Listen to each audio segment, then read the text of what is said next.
tell, then you see the road. I'm out to my soul into the sides whenever the smoke clear out of my face and my picture perfect. Do it. All of that green together, the truth, yeah. Tell you the Hello and welcome back, fellow anime lovers, to Cypherfics. I am delighted to have you join us once again in the world of fanfiction and fantasy. This is the fifth part of, What If My Little Pony Meets Naruto? Special note, this fanfic is written and a masterpiece of JBoy44 on fanfiction.net. Do check and support the author too. Now smash the like, share and subscribe button for more. Also press the bell icon so that you never miss such great parts. Thanks for the introduction. Now let's dive into the world. Time passed. The date for leaving was getting close and closer as time went on, but within the leaf not everything changing was for the good. Maud was crushing rocks in her hand in the Hyuga compound. Most of the Anthros had left it, but the Rainboom family remained. She was in the garden. She used an earth jutsu to pull rocks to her to smash. Pinkie Pie walked up and sat by her sister. "Gee sister, what's wrong?" she asked. Maud then drew in the dirt the cage bird seal, making Pinkie Pie sigh as she said, "So you know the main branch can turn Niji's brains into jelly. And the only you are allowed to date him is the elders want demon power for the good of the clan." Maud smashed the drawing, making a creator as she said, "Yes, I hate them," she said, showing emotion with made Pinkie's eyes widen in horror as her sister got up span and said, "I finally found a man that makes my heart of stone break free and beat like a normal woman, and our relationship depends on a group of old assholes saying use and our children will be made slaves." Hayashi walked in holding his hands together as he sighed, then as head, "Let me say sorry to you Maud and my nephew." The mayor raised an eyebrow and before she spoke he sighed, "Niji's father was my twin. People mistake me for his father and him as my daughter's older brother all the time. I became the head of the clan and my daughter's princess, my brother and his family's slaves only because I was born a minute earlier. I hate the seal with a passion, but the elders have the power to remove me from power. And at this point the only thing keeping my baby girls safe is my place of power, but if that changes I guess Sunset and Naruto can go on a soul-removing spree. Who am I keeping? They don't have souls to rip out." The Earth Pony Anthro mare held her chin and said, "Give me a word with them, I think I can change them. Or at least try for my Niji." Hisashi nodded and said, "Come with me, they like to kiss you guys. Pony plot so they may listen. Honestly I view this as our last hope." Later in the room with the elder, Maud was finishing with, "And you honestly think you would get your demon-powered Hyugas with the knowledge they can be made a SLV so easily to their own cousins?" The elder rubbed their chins whispering as they looked at her, and one said rubbed his beard, "You make a point Maud, you demons seem to me more attached to your children than most OSS." Maud bit her tongue to not yell. Hisashi smiled as he hopefully asked, "So you will lift the seal's use?" The elder laughed before their eyes widened as they said, "No, but we'll meet you in the middle and use it less. If someone is branched they will no longer be branded with the seal. So no, you don't have to worry about your daughters. Don't see why you do anyhow, leader." The leader bit his tongue. He had this comment at while it saved his daughters it could have saved his brother and nephew if it was sooner, so he just held his tongue and swallowed the bitter pill. The elder then looked to Maud who was about to speak up, "Now on to our demon kin future members. We will meet you in the middle as well. If the Hyuga born in the branches of demon descent, the firstborn of that family will not get the seal." Maud's eyes widened as she said, "So basically only have one baby and none of my children will be branched as slaves." She was clearly in a state of cold fury. The elders held a chin and whispered, "As the idea of twins hits home, if it's twins or any other number of babies born form the same brood they will all be treated as firstborn. So make your first PRGNNCY count then. That is all." They left, and later on while Niji was holding Maud's hand happily he said, "I heard the news the branch house is cheering. We can finally free our future generations." The mayor looked at her and asked, "Yes, as long as I only get PRGNN just once. We don't have much choice or freedom." She was then kissed as Niji held her. The branch member removed his headband showing it, "We have more freedom than before, as at least some of our children won't be slaves, and beside we can abuse the loophole." She seemed confused before he happily said, "Don't you see the rules stay? The firstborn or borns with demon BLD are treated as main branch. He may only be able to have one PRGNNCY without worrying about the branch, but our firstborns will be completely free, and with luck we can use this rule to breed the branch into the main family, being rid of it. It'll be a long time and it will be something we will work for, but freedom is possible for the future. And that is something we didn't have before today. Maud sighed, resting her head on his shoulder. He was right, it was a bitter pill, but he was right, that is 4 bittersweet things we have to handle. What's next? Hisashi walked in as he said, "Has anyone seen Hanabi?" He sounded worried. He turned on his Byakugan with Niji and their eyes widened as they ran off. "Kidnapping, we have a kidnapping." The two Hyuga ran of Maud, blinking, and before long she watched them running on rooftops. A shinobi with a black blank mask and a full-body black suit with black umbu armor was running, pulled out a sword as he faced the Hyuga. "The Elder One, I don't see any chakra within this thing." Niji then fired off a gentle palm strike with earth release forming Senbon that hit the man's neck, and he did nothing. "I don't think we are fighting a human being, uncle. Or even a living or former living thing." The thing made a funny hand seal and a fireball jutsu fire, making the Elder One spin rapidly the air, pushing the flames around him as Niji ran. He then made another funny hand seal, making a wall of earth appear only for Niji to punch through. The shinobi thing held his sword sideways to block it, Niji's fist shattering the steel as he landed in front of him, one throw making Niji duck. Later he made a third funny hand seal, making a water sword appear as he went in for a sloz. Niji used defense 8 trigrams to block the attack as he said, "It's not alive, how do I fight with it? It has nothing we normally go for." The blank made another hand seal as a vortex formed under him, making him rocket into the air, where a giant kite appeared on his back, allowing him to glide. Niji growled as his uncle licked him up and put all his chakra into a throw, sending Niji up. He landed and made hand size to use a weak fire jutsu, burning the kite. "Sorry cousin," he called as they crashed, hitting the ground. Hanabi crawled out of the bag holding her head as her eyes widened in horror as the blank thing's body was cracked, revealing metal bones and what looked like a hollow arm load with scrolls or one-let. It made a final weird hand sigh and it shot a bolt of purple lighting at Niji, who screamed when hit as he growled, "A robot, with preload jutsu. Kabuto would totally be geeking out," he said as he faint formed the zap. Making the older Hyuga run up as he saw Hanabi try to use a gentle fist palm strike, but it was not alive or formally alive, so the attack did nothing, with his where Maud showed up and slammed her stone-covered fist into the robot's head, shatter it, Earth-style Earth Fist Jutsu. The now headless bot fell over, not working in anymore as the stone fell off, and she ran to Niji, who looked up and he said, "I most be dead as I see an angel." Hanabi blinked before saying, "Smooth." Next morning Kabuto was looking at the jutsu firing device form the robot as he said, "Totally geeking out. If I can figure this out, I can use that weapon with my robotic arms." The next month Marble was looking at Kabuto, who held out one of his robotic arms and made a weird hand sign and then fired off a lighting bolt with a smirk. "Perfect, I reverse engineered the instant jutsu scroll and launcher." He seemed proud. Marble crossed her arms and said, "Can we talk about the fact a little girl was almost kidnapped by a killer robot with plans for its MSTR to breed an army with her family's bloodline limit? And who could even make a killer robot here?" The shinobi adjusted his glasses and his smile turned upside down. "That is the puzzling part. This tech is leaps above what the Leaf now has, and as is thanks to Filthy we are the leader in technologies and the only village in the digital age." He held his chin and said, "Now Orochimaru want to be able to learn all jutsu and use them, and some of his labs are a lot more bare than they should have been, plus we never found his sword that can grow and shrink. If I had to place my bets, it's some kind of sound splitter cell, but anyway Hanabi wasn't in danger." The mayor looked confused as Kabuto held out his left index finger and said, "The robot's batter was almost empty, and based on mine Twilight and Shikamaru's math it would have fell over powerless when said chakra batter hit empty. By time it got more than a few feet from the village gate she would have just walked right home no problem." The Anthromare made a confused hoarse sound as Kabuto said, "Sometimes it's not about completing a mission or even doing anything, it's about showing off. Thanks to this, whoever did this has said, I have tech better than you. My tin men are as good as normal shinobi with the fight it put up. It's skilled enough to capture a heiress.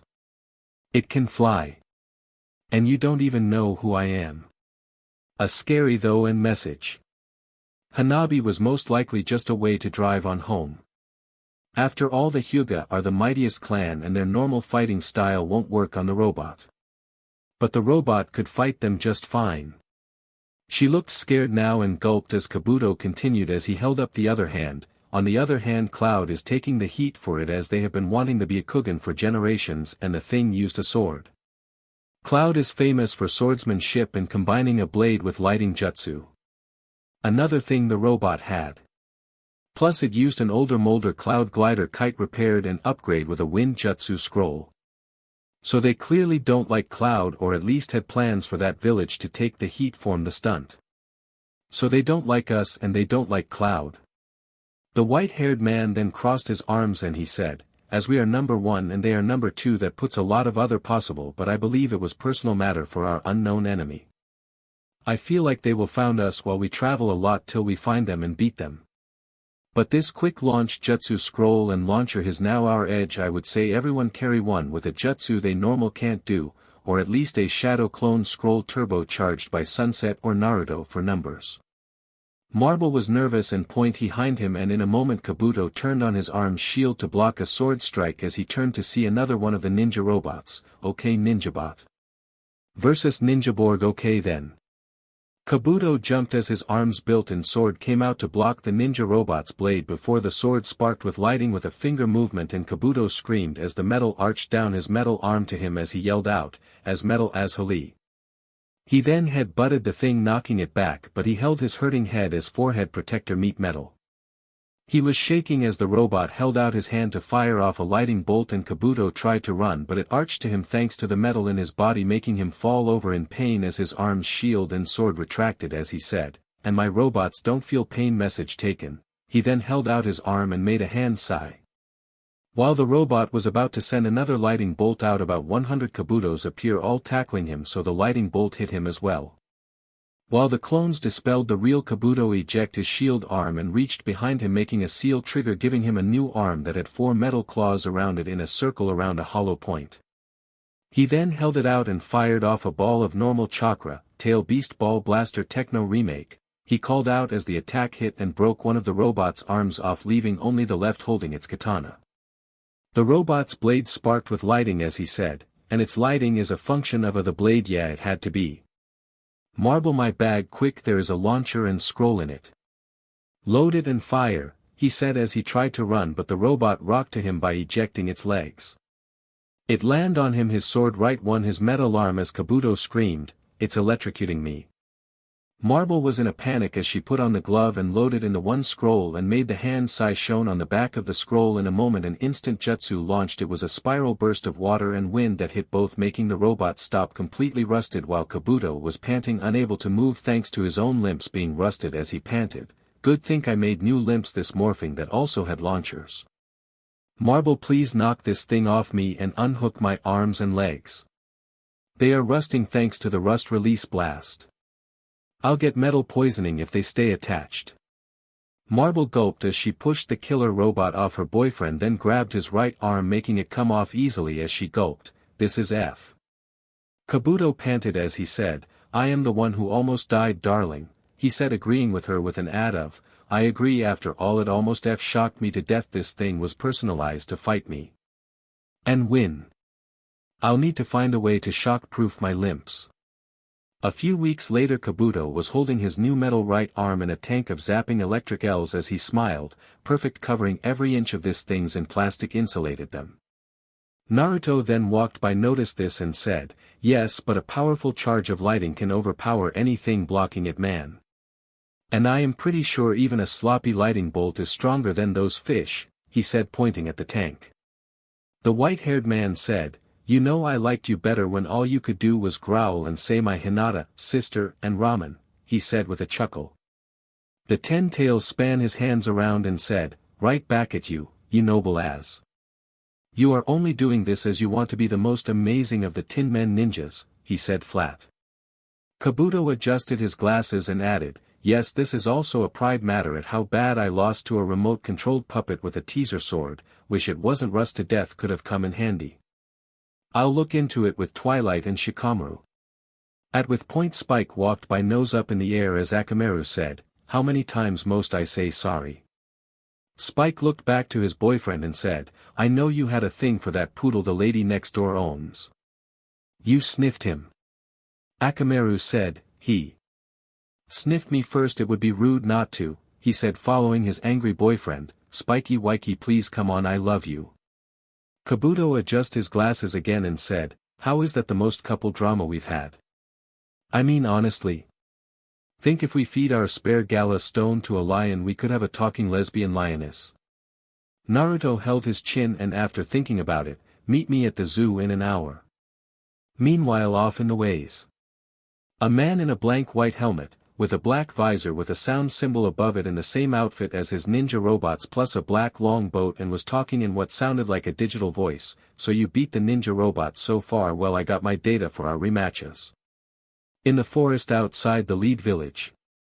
Sunset was looking at her twin, so you lost the second stone of gala by simple feeding it to a lioness and it was a lesbian and ran off to the summon lands with a lesbian saber-toothed mountain lion Fluttershy summon, so now we don't have one to study anymore.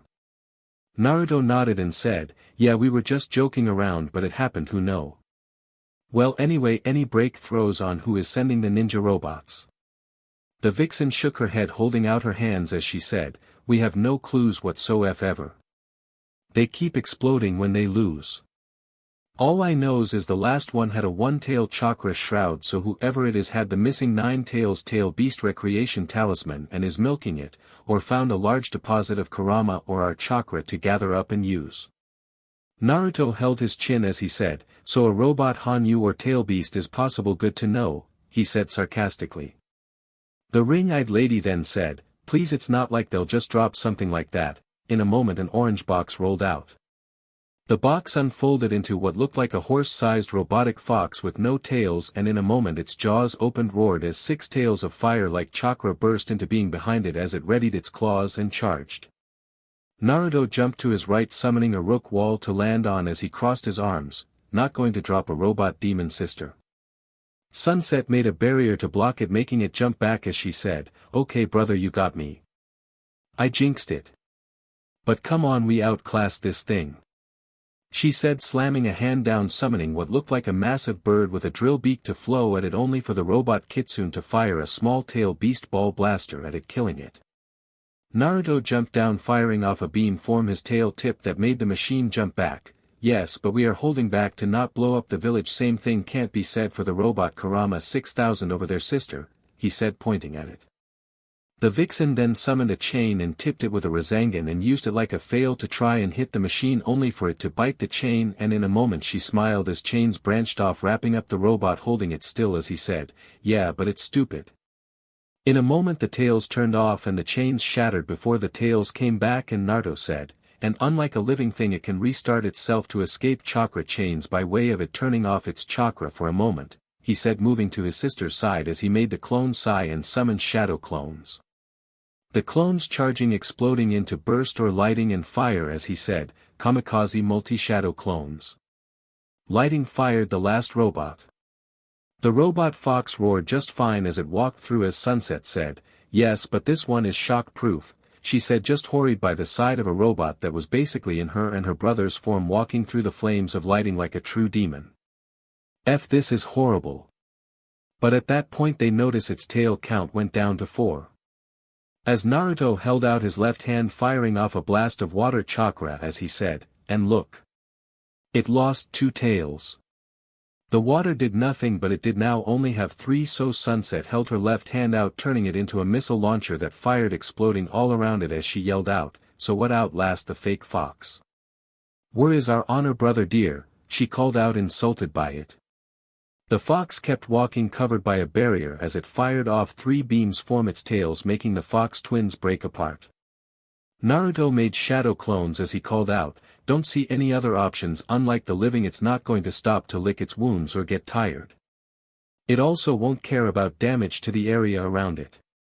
Fighting the living is nothing like this. Not even fighting a ghost is like this.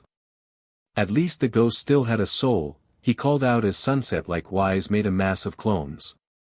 The sister called out, yeah, the thing's tail beams kept firing, destroying their clones, but make its tail count drop to 2. At which point the two fox twins glow with chakra and rushed and formed different sides and smashed the thing between them. It cracked and bend form impact as it roared loudly before glowing red and they jumped back. Sunset held out her hands making a dome around the thing as it exploded with 2 tails worth of power. When the dome dropped there was a deep almost bottomless hole there, which triggered the 10 tails to say, that could have taken out the forest and a block of the village sister, he said looking at his twin. Sunset sighed and comment, I know it would have killed so many brother dear, she said as she turned to walk with her twin leaving the area as she added, so now we have Robo-Oni. And ninja bots. I don't like this brother. Naruto nodded as he held his chin and said, same here. They are getting better and this one was personal attack on us sister, he nodded.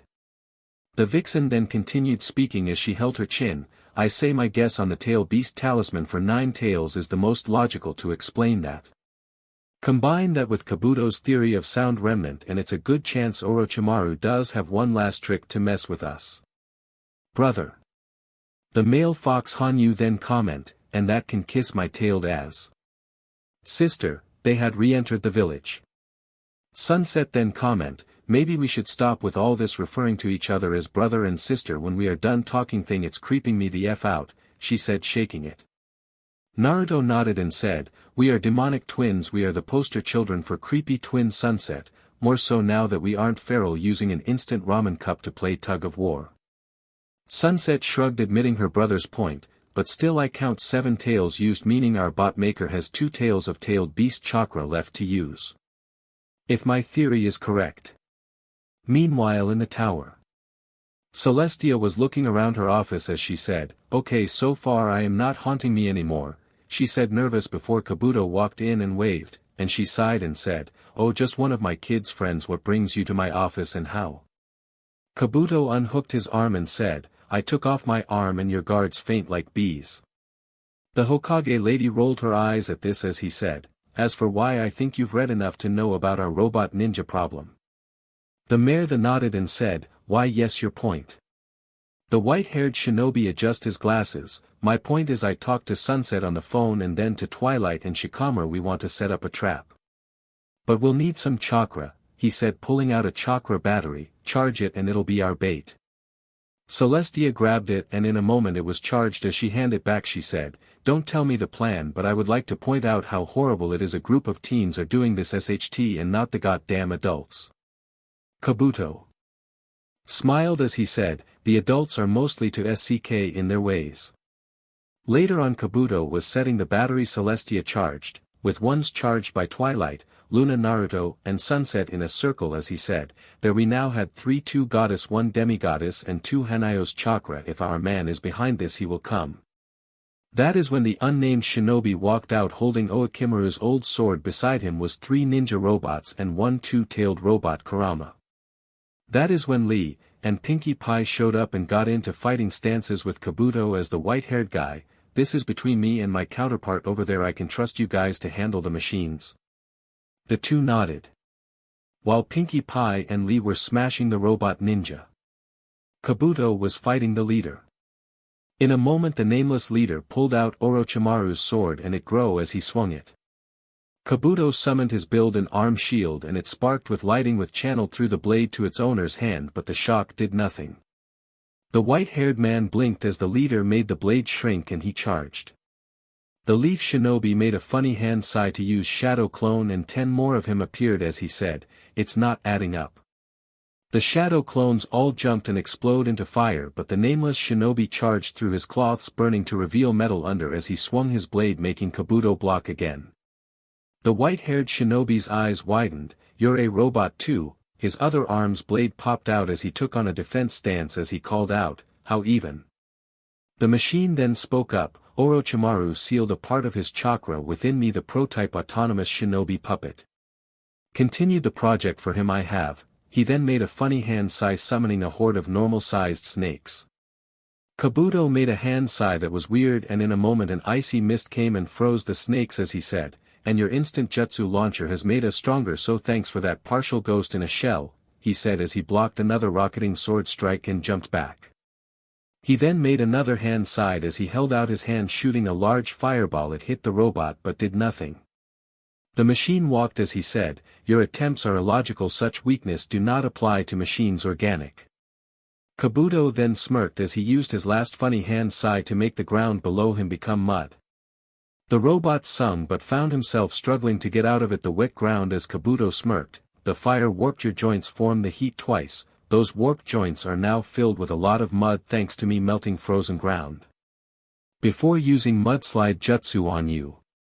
Your parts are to bend out of shape and clog to work now, he said proudly. The robot tried to reach for Orochimaru's sword with he dropped, but his hand won't close enough to grab it, so Kabuto kicked it away with a smirk as he said, and Lee and Pinkie finished your bots, so sorry Orochimaru remnant, you lose again to the leaf because you forgot something. Metal may not feel pain, but that's a bad thing. Pain is a warning something needs to be tended to and repaired. You had no such warning, so you kept fighting till it was too late and you were too broken to run for repairs. Your lack of humanity and life was your downfall. The machine called out, does not compute, it repeated that till Kabuto dropped, kicked the head, smashing it, destroying the shinobi bot and ending this quickly. A month later, while everyone was cheering for Tsunade becoming Hokage, our heroes were walking out with the adults Jiraiya, Zabuza and Kakashi. Kabuto smiled as he had two swords at his side, one looked like Orochimaru's but with a shorter default, the other like a short katana. He then pulled out the other blade and it grew as he said, while it's true I couldn't figure out how to copy the metal, I found out broken parts keep its parts, so I snapped it in half and made it two swords. Well, 3 my built-in wrist blade has the middle fragment that broke while working with it.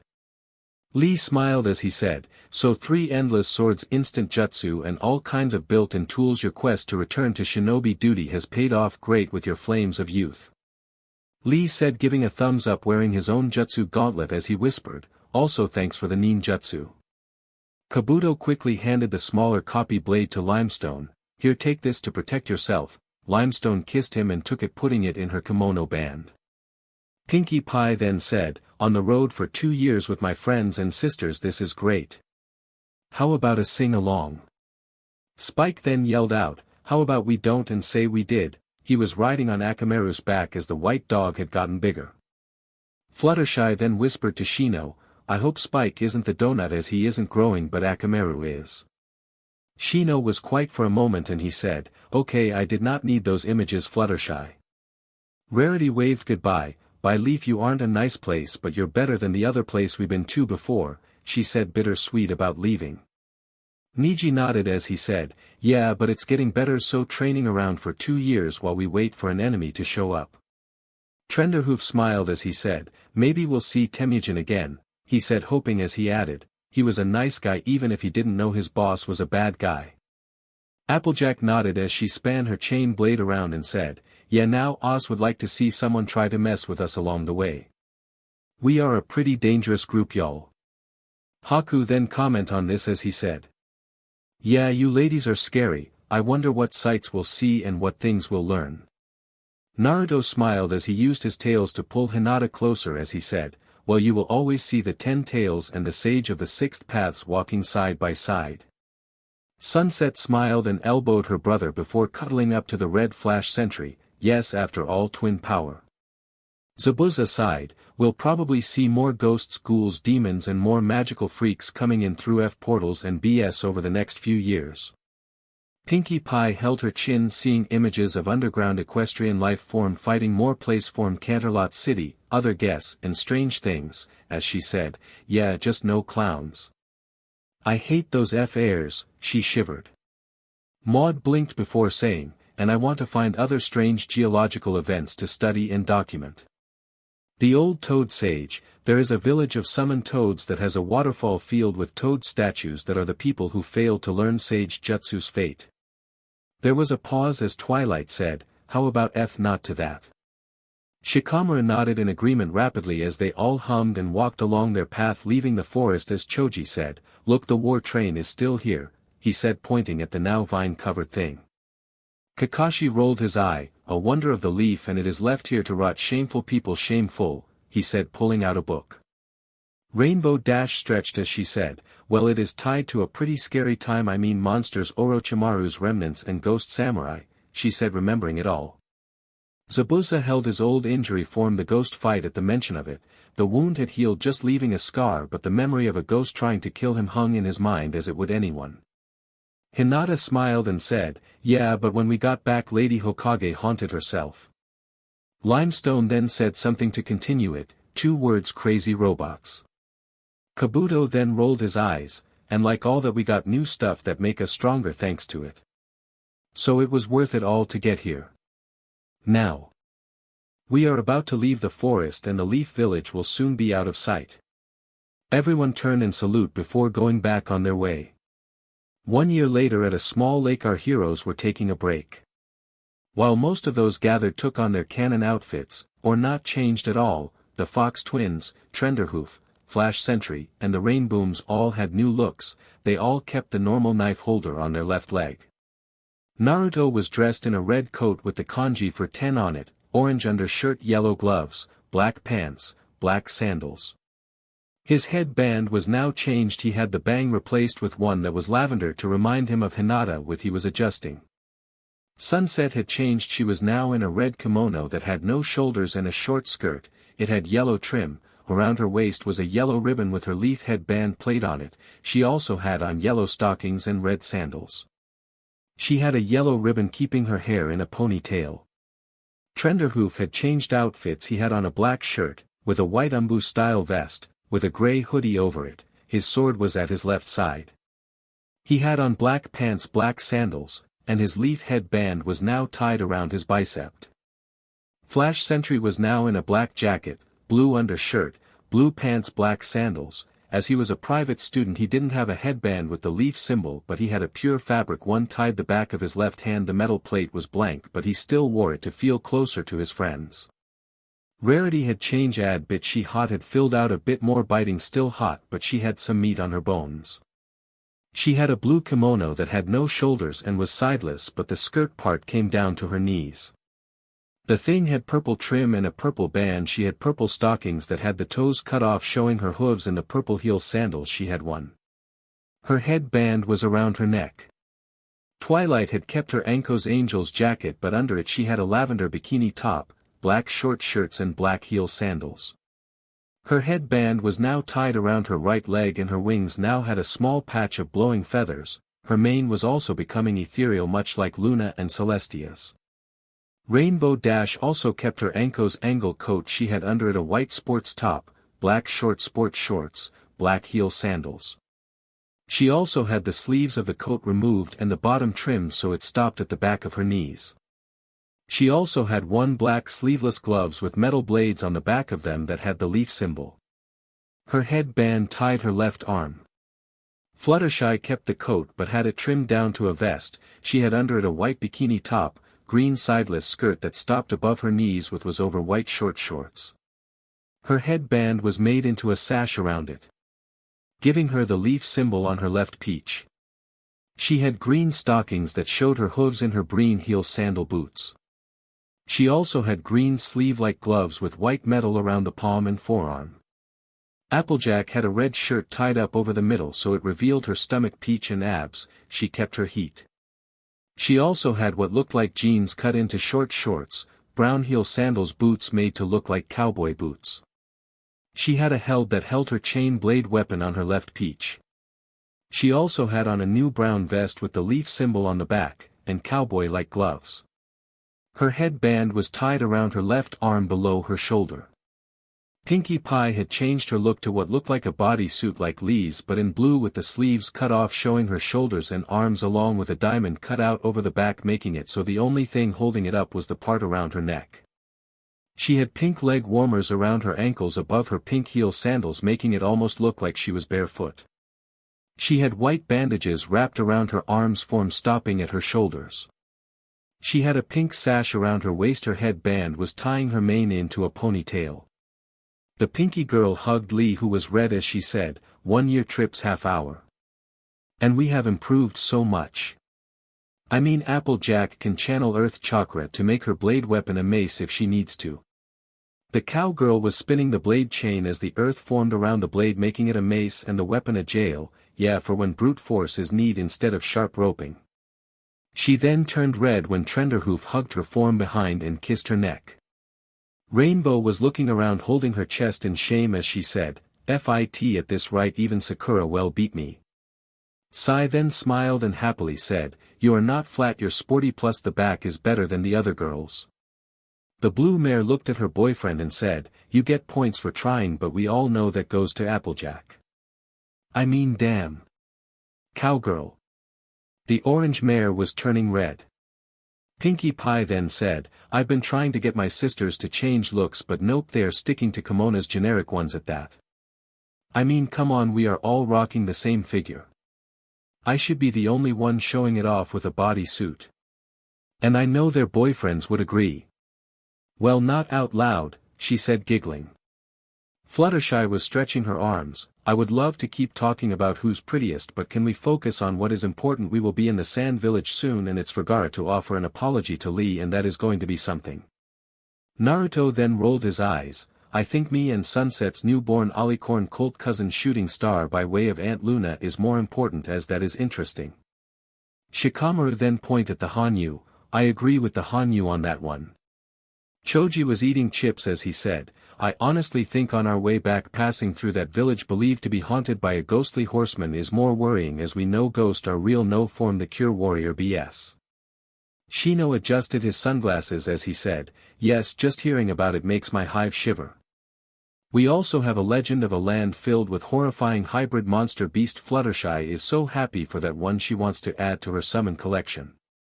The yellow mare held her hands together summoning lighting between them as she said, "Not that I need them with my lighting skills now and my assassin skills." Flash Sentry had his hands in his pants pocket as he said, "Never, though she would be the scary one." Hinata then walked up waving and tackling and kissing Naruto happily. That is when they noticed Spike still small resting on the back of the much larger Akamaru as the purple dog said, "I love you my big comfy pillow," the larger dog said, "and I love you to my cute little squeaky toy." Everyone around looked at them though about it then shivered before moving on as Kiba said, "Did not need that image. And also poor Spike." Marble held Sasuke's arm as she yipped, "I don't need that image." The Uchiha then looked her in the eye and his eyes turned Sharingan for a second before she blinked and happily said, "Thank you, it's gone." She then happily kissed him. Kabuto adjusted his glasses. "A round of brain bleach for everyone please Sasuke buddy." And on the double.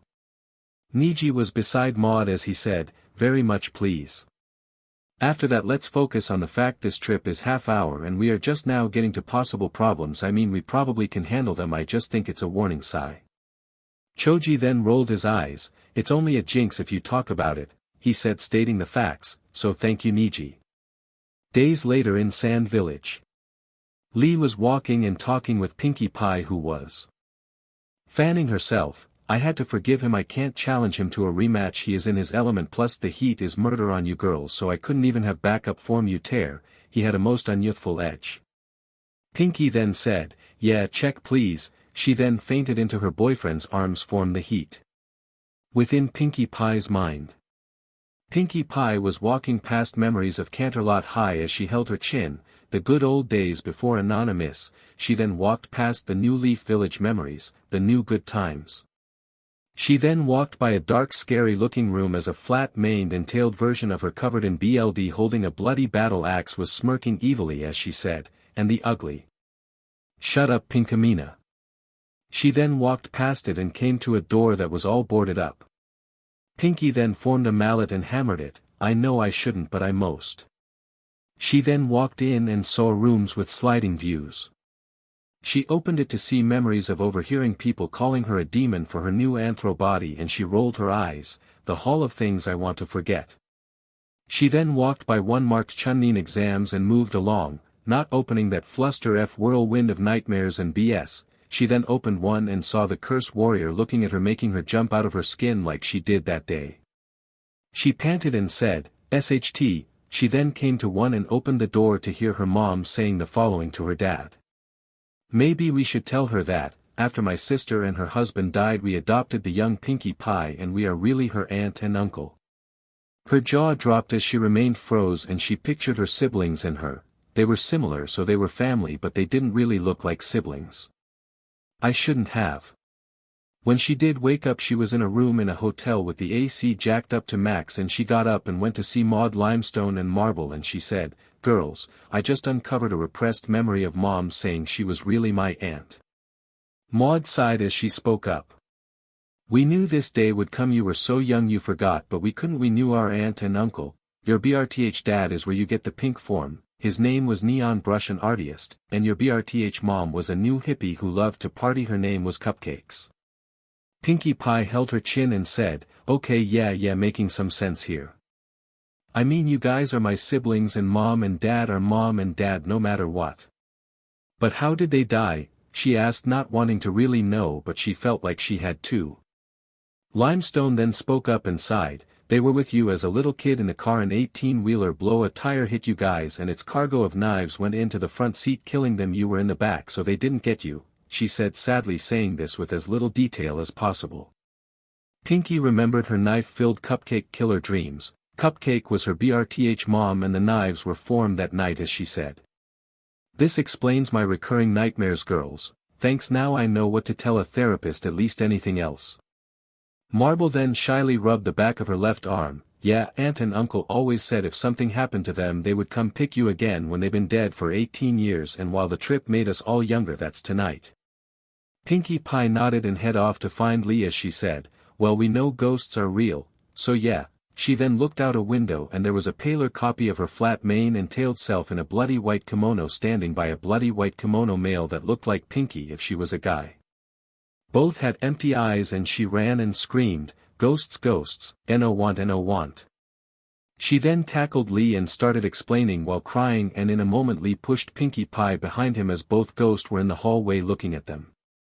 The ghost of Neon Burst held out a paintbrush covered in what was with a red pink of BLD, and he moved it, sending out a shock wave of it that Lee drop-kicked, shattering. The ghost of Cupcakes looked at him with her empty eyes and moved her left hand, having what looked to be a WHP made of BLD, and Lee grabbed it with his left hand and snapped it in half. The two ghosts looked at each other, nodded and turned to leave. While Pinkie Pie was shaking behind him as she cried, "I don't want them to pick me up. I want to stay. This is F up."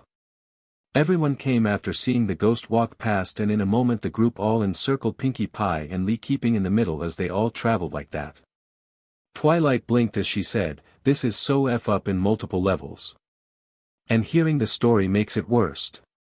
Ghost parents here to drag their daughter into the afterlife with them. Most F up SHT we have dealt with." Niji nodded and gulped as he said, "Any ideas, gang?"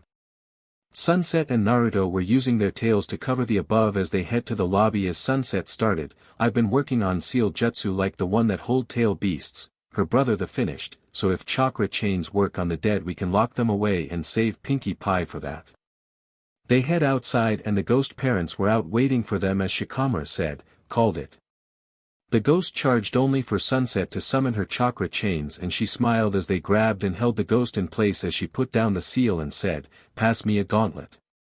Maud handed Sunset a gauntlet, letting the girl make a hand sigh to summon shadow clones who did the hand sighs for her.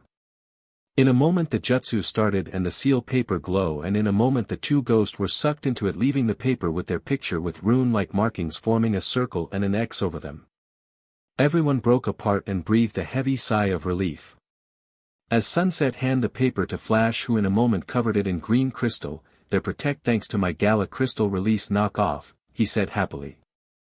Hinata poked it, "So the ghost parents are trapped forever and they're unable to drag their daughter Pinkie Pie into the afterlife with them?" she asked. Sunset nodded. Pinkie Pie then cried, hugging Lee as she said, "This was the most F thing ever. Her mane and tail was flat, make it didn't happen, Lee honey cakes," she said while crying. Choji then said, "I am afraid of ghosts again." There was a round of nodding in agreement as they all turned to help clam Pinkie Pie down. After all, she found out she was adopted and her birth parents returned from the land of the dead to kill her and take her back to the afterlife with them. That is messed up on so many levels, been a big messed up day.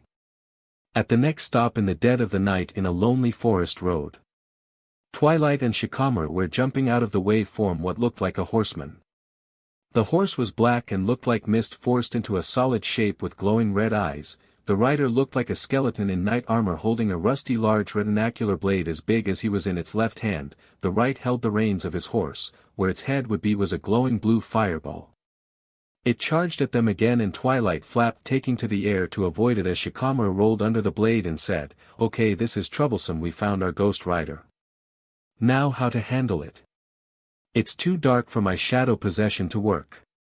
Twilget smiled as she made her horn glow lighting up the air so Shikamaru could use shadow possession making the horseman ghost stop and mimic him. The male said, "Now what? You have to keep that spell up for my jutsu to keep working, we are locked, we can't move and neither can he said spelling it out to his girlfriend whose eyes widened. But lucky for them the sun was coming up and as the morning light hit him the headless horseman vanished. Shikamaru got up and said, "Well, that was troublesome." Twilight growled as she made a fist, "It made fools of us. We will return to face it tomorrow night, this time with prep work," she said, landing and dragging Shikamaru off. Later on at the new hotel, Kakashi looked up from his book as Twilight was putting on 2 shinobi gauntlets and he asked, "Do I even want to know?"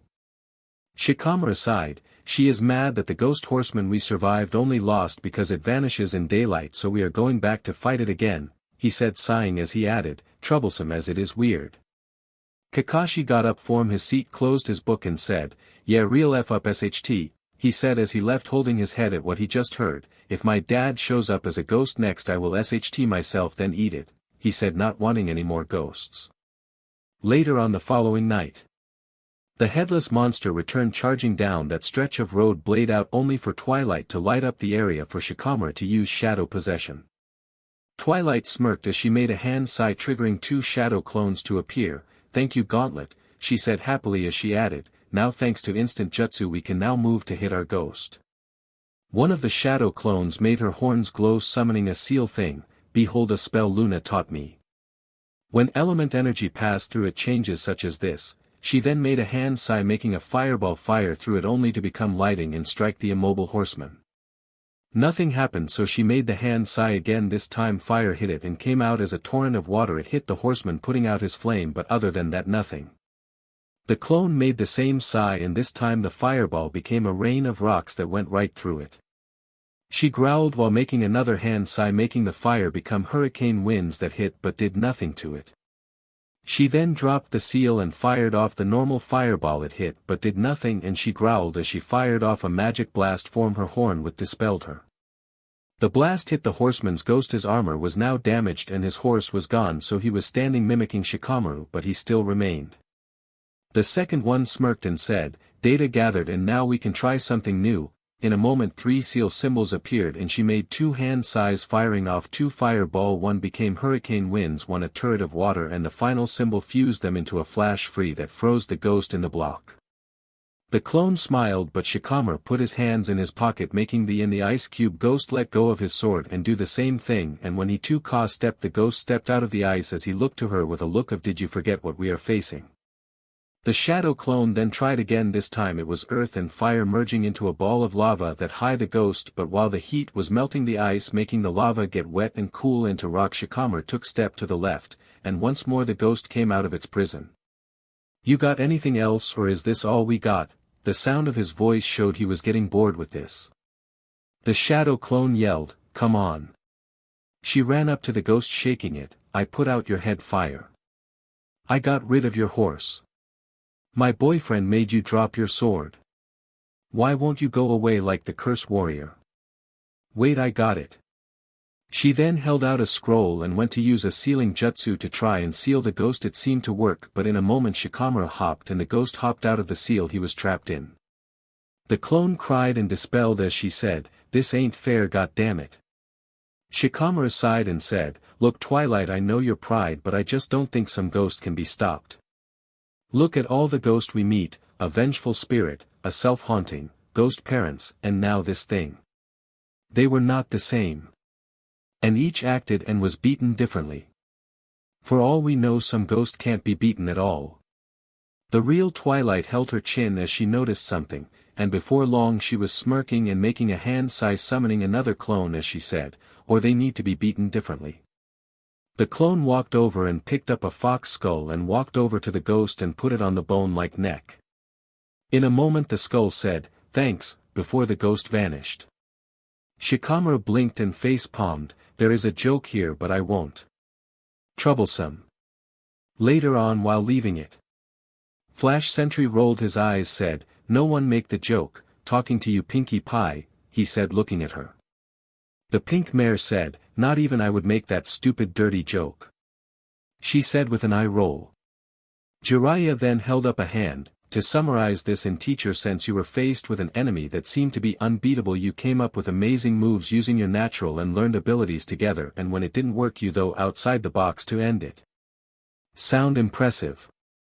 Twilget smiled but Shikamaru then said, "Still BS. Troublesome ghostly BS." The group then head down the road as Fluttershy said, "Come on Valley of Chimeras," she said happily unable to wait. Weeks later, Fluttershy and Shino, who had their outfits all ripped out and burned, walked up to the group at the campfire and throw a scroll in it. Shino adjust his sunglass with "We're missing a lens. We aren't going into detail but the monsters were this nut job who though shinobi with bloodline limits got everything, so he made a jutsu that can merge living things to steal them or merge animals. The journal of the now dead man we found held his jutsu and hint all the monsters were once people." Fluttershy, who had her right arm across her chest, then said, "With is why we killed all the chimeras in mercy. And why we are so beat up now. Rarity will be needing our cloths fixed and I am going to go was the BLD out of my mane," she said running a hand through her mane showing it was mostly red form BLD. Everyone's eyes widened as Shino said, "And yes, that was the scroll we throw in the fire to burn. This SHT is better off lost forever, never to see the light of day again." As he walked off we saw the back of his outfit was ripped off to reveal he had bug wings now like a fly, and he said, "Yes they work, I can fly, deal with it." Sunset blinked as she said, "Well that was F." The next day after having their outfits repaired or in Shino's case altered, Shino spread his bug wings and flapped taking off as Rarity held her chin and said, "Nice nice, but maybe tattoo some skull wings on them so the line shines down with a skull that would scar the SHT out of people." In the air the bug boy pointed at her to say, "Great idea," with no words. They is when they heard wagon wheels and stopped for nomads to cross the paths, but they stopped as what looked like Temujin in a copy of his old knight armor with sword appeared and said, "Trenderhoof my friend." In a moment the unicorn made a magic platform to jump on, then jump off in front to draw his sword and slash it with Temujin's own. Shino adjust his repaired sunglass as he landed and said, "Oh, so this must be Temujin." Zabuza held his chin as he said, "A swordsman, I can tell where this is going. If you two want a rematch, let's do this right." Later on in a clearing a line, a ring was burned into the dirt. Temujin had his shield open and sword in hand as he said, "It is so nice to meet your clansman. Applejack is even more appealing than you made her out to be." The mare blushed at the comment but span her chain around, summoning the earth mace around it as she said, "That's right, flattering, but us only got eyes for my trendy." Trenderhoof held his sword out and said, "Okay, now let's forget about that because we are friends." The demon of the mist walked up, "Okay, now here are the rules, only sword moves. Step out of the ring, Naruto burned, you lose." The two then charged right away. Trenderhoof's magic plus water release formed a massive blade of energy and water around his sword, only for the knight to summon lighting to his blade to slash it and counter it, forcing Trenderhoof to drop his water and magic blade. So Temujin hit nothing, as Trenderhoof charged using pure magic to triple the length of his blade. The nomad leader jumped while holding back the slash, going in for a shield smash, only for Trenderhoof to SWCH form longer blade to magic spike barrier, so his shield was stopped and he was forced to jump back into the side to avoid a spike shield ram. Trenderhoof turned, dropping his sword and pointing with his blade as he slashed it, sending off a shock wave of magic energy. Temujin summoned lighting to his blade and span and slashed the ground, sending out a spike of electric energy that hit the magic, sending out a shock wave that knocked them both out of the ring and into tree trunks. The demon of the mist then yelled out, "Tie game. Shake hands, boys." The two put their blades up and shook hands and said, "Good game, my friend." Haku clapped as did everyone else, but he said, nicely done, but in a real fight Trenderhoof would have won. He could have easily used more than sword fighting to disarm Temujin and use his spike barriers to their fullest. Days later with the nomads.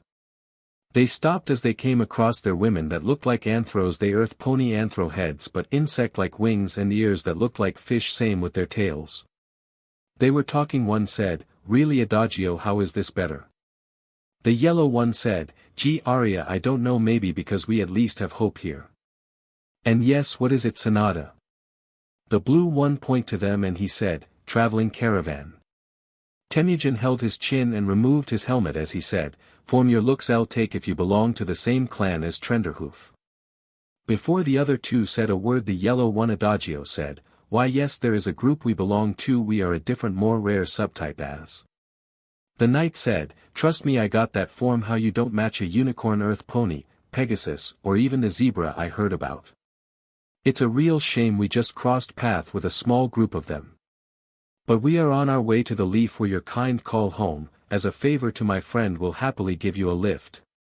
Sonata then blinked as she said, okay. She then whispered to Arya, does this leaf place have tacos? The purple one said, how the hell would I know that SHT? Elsewhere. Rainbow Shino, Rarity and Choji were walking through a canyon as Rainbow spread her wings to fly as she said, I heard rumors of a monster called a Zero Tails here. That is when they heard a hiss of, scream, feel negative, they turned to see the snake-like monster crawling out of its cave, feed me with your rage, fear and hatred. The four looked at it as Rainbow landed and asked, are you Orochimaru or something he made, or what he was shooting to become? Sai held his chin and said, I could see either honestly. Choji cracked his fist, great, isn't this a flashback? Rarity held her hands together summoning what looked like floating diamond shields as she said, well, I am ready. The monster yelled, I will make you fear me. It spawned its shadow arms with rocketed only for Rarity's shields to turn sideways and spin, becoming floating buzzsaws slashing through them. Choji meanwhile was using his partial expansion jutsu to grow his arms and punch them in fist side and speed as he yelled out, come on ugly. Sai was simple, throw out drawings of himself that became lifelike and each one drew their sword as he said, ink clones. Rainbow was flying avoiding the arms as she summoned a cloud by moving her arms out, making lightning strike one of the airs with went all the way to the monster, making it roar. The Zero Tails spat out an energy blast that made our heroes jump out of the way. While airborne, Choji turned full giant and landed left knee down on the thing as he said, it's like Orochimaru's more handsome cousin. The thing then slivered out from under his knee and summoned enough arms and wrapped them together to make one giant flesh-like mace that hit Choji in the face, knocking him down to his smaller size. Rarity growled as she changed her figure, went back to its normal petite self as she gained chakra butterfly wings, and in a moment she wands on top of the thing holding a giant-shaped blade in her left hand, and she dove it right into the thing's head, making it scream in pain as she yelled out, that is my Choji. A creator was formed the impact as its head bleed, but then the skinny butterfly wing Choji came in rapidly punching it as well, knocking it back. Where Sai had used the last of his pages and his clone's pages to summon out a pride of 1,000 ink lions that jumped biting and clawing at it. But the thing roared, summoning a vortex of dark energy that seemed to make them all go splat. That is when it noticed Rainbow in her power-up form Twilight's potion as she moved her arm down, summoning a giant dragon made of lighting as she called out, Kirin. As the attack hit, she fell out of the air out of chakra. There was a blast as Choji went full giant to grab her and set her down, handing her to Sai. There was a large creator formed the blast on impact, and Sai said, I do so hope we got it. As it has tanked our strongest moves. That is when the thing growled out, bloody beaten and slashed along with burned but still kicking as it hissed. Rarity rolled her eyes as Choji stepped on it rapidly while both asked, can you die already? Sai then turned to leave, I need to get Rainbow to safety, sorry. He then left the battle to the other couple. Rarity looked to her wings and in a moment sent all that chakra to her horn and said, Choji move, I got an idea, crystal release. Choji jumped and shrank, landing on his feet as his girlfriend fired off her blast, hitting the thing, and in a moment a mountain of crystal appeared and she fell over. The sumo ninja ran to his girlfriend helping her up and he looked to see the zero tails stuck inside the crystal blinking but unable to move in the middle of it. It's trapped, you did it. Rarity held her stomach and said. I am so hungry, you still have wings, carry me back to camp please. Choji smiled as he picked her up and flapped his chakra wings taking off into the air, as you wish. Later on at camp around the fire as Choji and Rarity pigged out, Sai was recapping seeing their new crystal mountain shining in the moonlight. So what the hell was this zero tails thing? Sunset held her chin. To be a tailed beast you need to be one of the 9 fragments of the original 10 tails or the 10 tails remake in the case of my brother, she said. It was probably just a demon, a generic one that had an ego and declared itself in the class. Naruto held Hinata close as he said, yes, but its snake-like form, I think it may have inspired Orochimaru. Jiraiya then held his chin and said, makes sense, he was in this area at a young age, but moving on form that in a few weeks will be passing by the BLD prison, also known as Hozuki Castle. A former grass village prison now laying abandoned because of the myth behind it. Limestone held Kabuto and she said, last ghost story you told turned out to be true, so please don't, she said scared. Maud was holding Niji shaking as she said, yes don't. Shino then held his hands forward as he stated, we should know what we could be dealing with, so please tell us the tale of the BLD prison. The Sannin looked to the fire as he held a stick somehow drawing the image of a box with a demon face. The fortress was built around an object they called the box of ultimate bliss they used to throw criminals and captured enemies within the prison into this box where they would be engulfed by whatever within and spat out as a loyal near mindless army to be controlled by the box or whatever called it home. In time of need. There was gulped as Marble held Sasuke as she cried, zombies, zombie army. Why? Sasuke held her and petted her head. The old perv continued his story, pretty much as the army won't die, but one day there was a problem. They followed the instructions on the massive box pervertedly. It state once a week open it to feed it, so they did. Then not to open it for another week. But while feeding it or the thing inside, the warden's son fell inside. The fire drawing now showed a man screaming try to grab a young boy falling into a box. Then shifted to the box's demonic face roaring in rage as the man struggled to open it again. The old man said, the father wanting his son back broke the rules and opened the lid after it closed. Normal, there was no telling how many it would eat before it closed its lid, signally whatever was within had its fill, but the boy fell and it closed at one for the first time. When the man opened it, the box seemed enraged. Was it the rule being broken or it being mistakenly feed an innocent child was unknown, but all they knew is the army came out and attacked the grass shinobi for once. And the last thing the warden saw was his son becoming a monster. The fire drawing saw a man crying as the child morphed into some kind of winged demon. People were shaking as the demon seemingly had no head, just a chest that hid eyes and rip like teeth on its chest.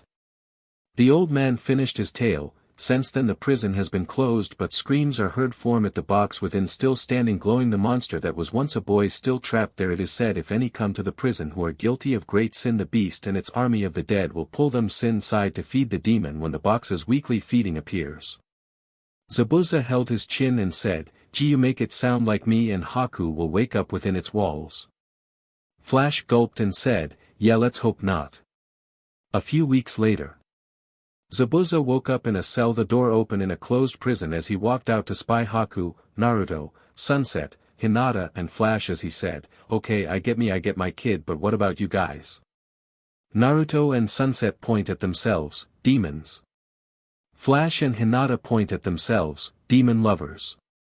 At with point a pale gray force of shinobi with all kinds of headbands and old gear came to them, weapons out. They moved unnaturally and seemed to be only pretending to be alive. Haku then said, F. In the prison, Flash was running in the halls holding out his hand firing a green beam at the undead horde. Sunset was using her claws covered in chakra and metal to slash through a wall. Come here, follow.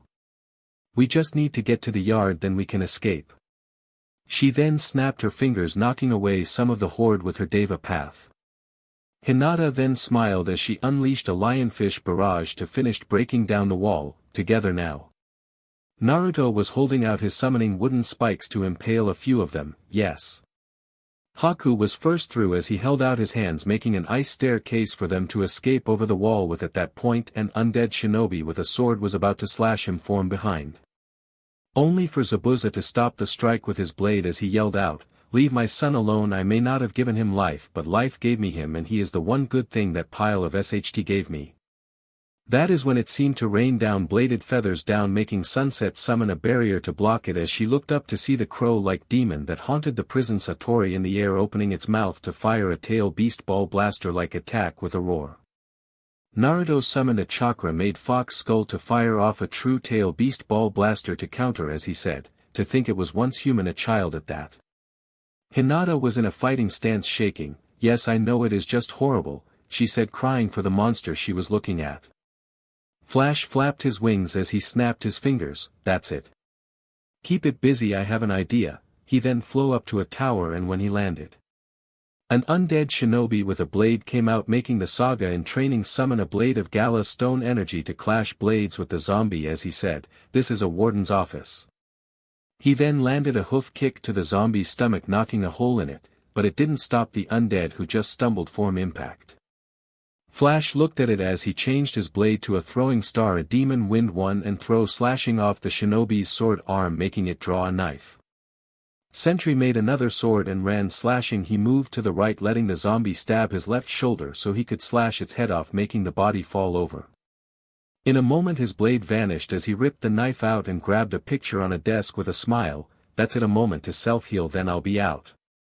Meanwhile below, ghostly fire heads were raining down at them from the demon's jutsu, making Haku summon a large ice wall. On impact the heads explode into fire, making it flash to steam. Sadly the only one blinded by it was Haku, who screamed when the mist blew away to reveal Zabuza was before him, the demon's claw having slashed his chest, making the demon of the bloody mist fall, having shielded his son. Haku sat down and cried, "Dad." The demon seemed to tear up at that word as the box of ultimate bliss seemed to appear in the middle of it. Sunset hit the ground, summoning what looked like a demonic bull that charged at high speed, making the demon flap its wings and take to the air. Naruto then summoned a wind release rasengan on the tip of all 10 of his tails and in each of his hands, and he throw all 12, each one whizzed by the demon, who avoid, but they explode behind it. The demon was knocked to the ground by the blast where Sunset summoned bull hit it, knocking it into the box. It roared, flew up and fired off its giant orb, making Sunset counter with her own tailed beast ball blaster fired from what looked like a cannon she created through her paths. The two attacks explode midair, releasing a massive shockwave. Satori kept roaring in rage, banging its chest beside its face, but that is when Flash called out, "Muku." The demon then turned to see Flash Sentry holding out the picture he grabbed. It was Muku with his father Mui. As he said, "That's your name. This picture of the warden and his son shows you the real you and your dad." Everyone frozen as Flash threw the picture to the demon, and the crow monster held it and teared up. Flash then landed and quickly used mystic palms to heal Zabuza as he called out, "That's you. That's your dad. All things that box took from you." The box's face seemed to growl, making the zombies swarm in and Satori scream in pain. The Sentry looked up as he said, "Fight it. Your father loved you. He wanted you to grow up and be happy, not be a monster. He didn't want this. He loved you." Sunset was about to say something, but the demon cried out, "Daddy," making everyone look up as it fired off its feathers again, this time killing the zombies. Hinata smiled at it. "Way to go, Flash, you helped him find his humanity again," she said while using a gentle fist strike to make a zombie's head explode out back of the skull as she said, "Now to handle this." Satori no Muku cried, tears falling down from his eyes down to the ground, "Daddy." He then landed down beside the box, banging on it, "Give him back. Give me back my daddy," not with the voice of a monster but of a scared little boy crying for his father. It fired off its sphere, but it did nothing but make the box open and use chakra strings to try and grab the demon, only for Zabuza to jump up on the edge and use his hands and blade to keep the box open as he screamed out, "You leave that child alone," he said, looking down into what seemed like the bits of hell. Sunset ran over saying, "Good one, Flash." She made what looked like metal blades appear on her claws as she covered them in chakra and slashed the thing's strings, freeing Muku as she used her tails to pull Zabuza over the edge. At that moment Sunset made 4 more arms that summoned chakra chains wrapping around and keeping the box's lid back. Brother, care to reunite Muku and his dad? Naruto smiled and nodded as he summoned what looked like a skeletal fox made of chakra as he said, Muku, help Haku, Flash and Zabuza hold off the undead, I'll get your father back. The scared child in a demon's flash ran off crying, smashing zombies' skulls in between his fist as he cried out, Daddy.